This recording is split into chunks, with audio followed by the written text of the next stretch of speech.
हमारे पुरखे, हमारे महापुरुष, हमारे देवी देवता, हमारे संत महाराज हम सब के ऊपर बहुत बड़ी जिम्मेदारी देके गए। जितनी जो आप पगड़ी बांध के बैठे ये पगड़ी आपकी प्रतीक क्या है? आपकी जिम्मेदारी की प्रतीक है। ये थारे पिताजी की पगड़ी थारे माथा ऊपर है कि नहीं है? थारा दादारी है, थारे कुंडली है। तो ये पगड़ी जो आपके सिर पर है ये आपकी कोई जिम्मेदारी की प्रतीक है।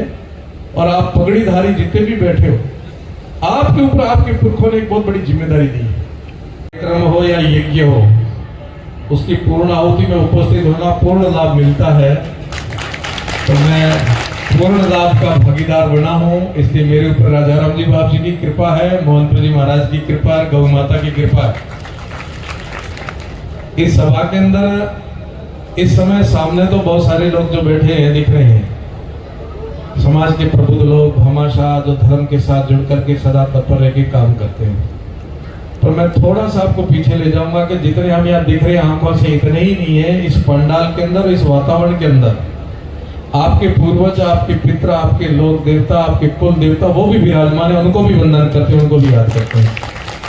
क्योंकि जब ये कार्यक्रम प्रारंभ हुआ उस समय निश्चय ही आप लोगों ने, पंडितों ने आपको आह्वान पूर्वक उनको बुलाया है।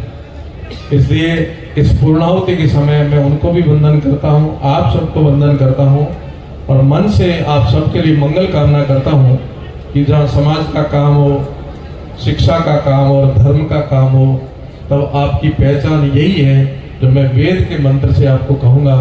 सम गच्छध्वम सम वदध्वम सम्मो मनंसी जानता देवा भागम यथा पूर्वे संजाना उपासते। हम सबको ये संस्कृत वेद का मंत्र है, इसमें कहा है सम गच्छध्वम, साथ में चलना है। समवदध्वम, एक ही भाव से एक ही बात रखनी है, एक मन होना है।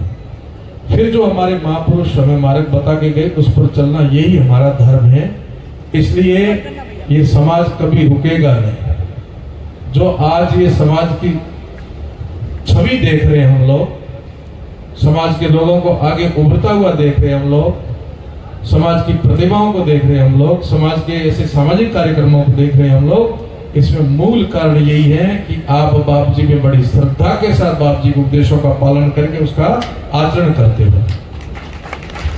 और इससे बहुत सारे हमारे अन्य समाज भी आपसे प्रेरणा ले रहे, सीख रहे हैं कि सामाजिक कार्यक्रम में संत की छत्र छाया में और धर्म के साथ रह करके आगे बढ़ते तो उसको कोई नहीं रोक सकता। ये कहा है धर्मो रक्षति रक्षिता धर्मो हंति हंता। जो धर्म को आगे रख करके चलता है उसके साथ धर्म सदा रहता है और धर्म की छत्र छाया से वो फलता फूलता है। ये प्रमाण आप सब लोग बैठे मेरे सामने।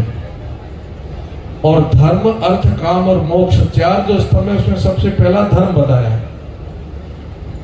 धर्म को आगे रख करके कोई काम करोगे तो वहां धन की कमी रहेगी, न मान की कमी रहेगी, न किसी प्रकार की कमी नहीं रहेगी। इसलिए पुनः मैं आपको आशीर्वाद और मंगल कामना करता हूं कि आप सब लोग धर्म के साथ जुड़ करके इस धार्मिक कार्यक्रम को बड़े भाव से कर रहे हो और तन मन धन से इसको आपने बड़ी सेवा दी है। और आपके सामने सबसे बड़ा उदाहरण आज का जो मुझे लगा वो लगा, दोनों संतों ने भी आपने जो एक संकल्प लिया, एक सपना देखा समाज के लिए, उस महायज्ञ में यानी हमारी शिक्षा के क्षेत्र में प्रतिभाएं आगे बढ़े और शिक्षा और संस्कार दोनों प्राप्त करें। दोनों संतों ने छात्रावास के लिए भी अपनी झोली में से, अपने भंडार में से ये छात्रावास के लिए बहुत बड़ा आर्थिक सहयोग किया है। उन दोनों संतों के लिए मैं वंदन करता हूँ। ये एक नई प्रेरणा बाप जी ने भी करी है, इसलिए मैं पुनः आपका आभार और हृदय से साधुवाद करता हूँ। मैं बहुत कोई लंबी चौड़ी बात नहीं करूंगा। भाई साहब, ये युग हमारा युग है।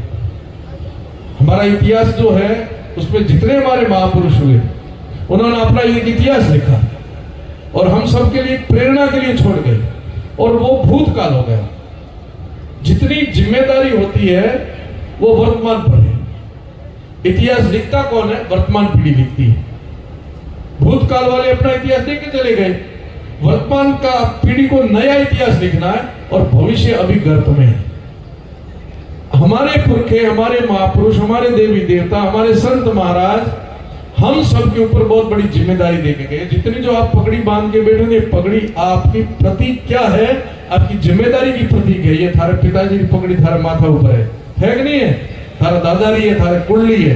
तो ये पगड़ी जो आपके सिर पर है, ये आपकी कोई कोई जिम्मेदारी की प्रतीक है। और आप पगड़ीधारी जितने भी बैठे हो, आपके ऊपर आपके पुरखों ने एक बहुत बड़ी जिम्मेदारी दी है। और वर्तमान के सब कुछ आप, और वर्तमान के निर्णय आपको ही लेने हैं। नया एक इतिहास लिखना। मैं बहुत सार में आपको इशारा करूंगा। हर व्यक्ति का हर जगह हर समय इतिहास लिखा जाता है। समझ में आई गई? हर आदमी रो हर टाइम हर दिन नयो इतिहास लखी दे। हुण आदमी रो जतरो एरियो वेला, जतरी उरी पहचान वेला, अतरी बहुनो इतिहास लखी देला ने याद करी देला।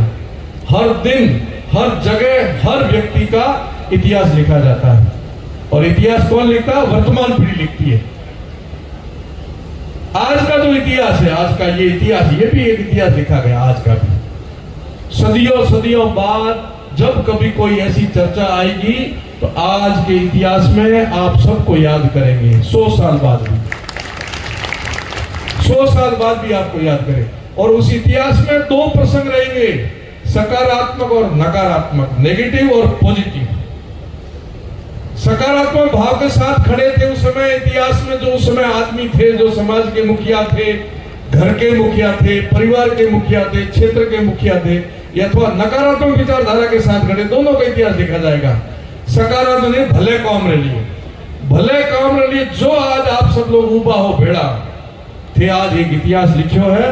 100 साल बाद जब थोड़ी पीढ़ियों जो भी रहेला उन टाइम वो थाने बड़ी श्रद्धा याद करेला कि मोरा माइत अतरा भला था, उन टाइम फलाना बाप जी था, उन टाइम भमाशा आया था, छात्रावास रो काम हुओ, मंदिर रो काम हुओ, और उन टाइम भलो काम करो तो थाने बड़े श्रद्धा के साथ याद करेला कि नहीं कर ले। आज इतिहास लिखो है। और यूं उल्टो है, जो नकारात्मक भाव के लोग होंगे, समाज की बात नहीं करता हूं, प्रत्येक व्यक्ति के अंदर नकारात्मक विचार आता है, सब में होते हैं। नेगेटिव विचार वाले लोग होंगे तो उनको उस भाव से याद करेंगे आने वाले 100 साल बाद के कौम तो भलो हो रहे हो, तो पर यार रुचि नहीं थी और यार माइत्र तो उल्टा हुआ था और होमा हुआ था उन टाइम जब वो काम नहीं हो। चाहे गांव रो विकास हो, चाहे जिले रो विकास हो, चाहे प्रदेश रो विकास हो, चाहे समाज रो विकास हो, दोनों टाइम दोनों कामों के लिए हर आदमी रो इतिहास लिखी देला। जतरे ओनो प्रभाव पकड़े गांव तक ओळखोने गांव में, जिला में तो जिला में।